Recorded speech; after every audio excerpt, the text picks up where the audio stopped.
Pemirsa, Dinas Pemberdayaan Perempuan dan Perlindungan Anak Aceh menggelar kegiatan Rapat Koordinasi Pemberdayaan Perempuan dan Perlindungan Anak se-Aceh tahun 2019 dari tanggal 5 hingga 7 November di ballroom salah satu hotel di kawasan Lungbata Selasa pagi tadi.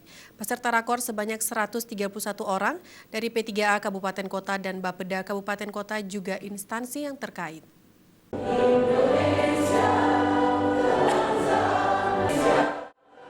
Pemerintah Aceh komit dan peduli terhadap korban kekerasan perempuan dan anak di Aceh.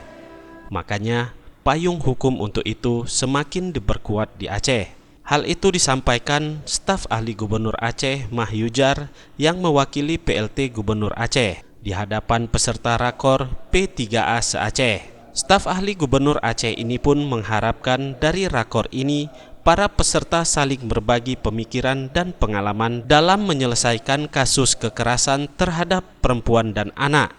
Rakor ini nanti betul-betul kita harapkan ya pemerintah mendukung, kita harapkan supaya terjadi sinergitas antara kabupaten dan di provinsi, kabupaten kota dan provinsi dalam hal penanganan khusus ya Bu Revi terhadap perempuan dan kekerasan terhadap anak. Perlu ada semacam lembaga penting, lembaga UPTD, penguatannya, lembaga penguatan terhadap kegiatan tersebut. Inilah yang kita harapkan nanti di pertemuan rakor ini mungkin ada digiring ya, diarah ke sana supaya diharapkan juga terjadi kabupaten kota jangan hanya provinsi. Karena semua yang punya masyarakat ini kan juga kabupaten kota. Jadi mereka yang kita dorong ini supaya bersinergi. Senada itu, Kepala Dinas Pemberdayaan Perempuan dan Perlindungan Anak Aceh, Nevi Aryani menyebutkan, rakor ini dilakukan untuk penguatan kapasitas P3A dan menyamakan persepsi untuk melayani korban kekerasan perempuan dan anak.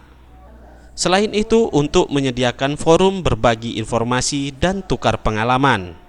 Ditambahkannya, tema yang diangkat pada rakor tahun ini adalah melalui penguatan kelembagaan penanganan kekerasan terhadap perempuan dan anak, kita tingkatkan kualitas kinerja pemberdayaan perempuan dan perlindungan anak.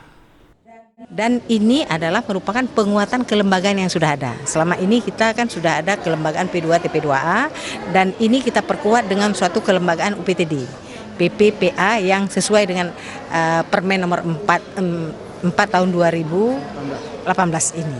Nah, inilah pertemuan ini kita berharap semua kabupaten kota juga mengikuti untuk pembentukan UPTD tersebut. Nanti dalam 2 hari ke depan ini dari Biro Organisasi dan Biro Ortala akan menggiring Bapak Ibu sekalian bagaimana untuk pembentukan UPTD di kabupaten kota nanti. Tim Liputan Aceh TV.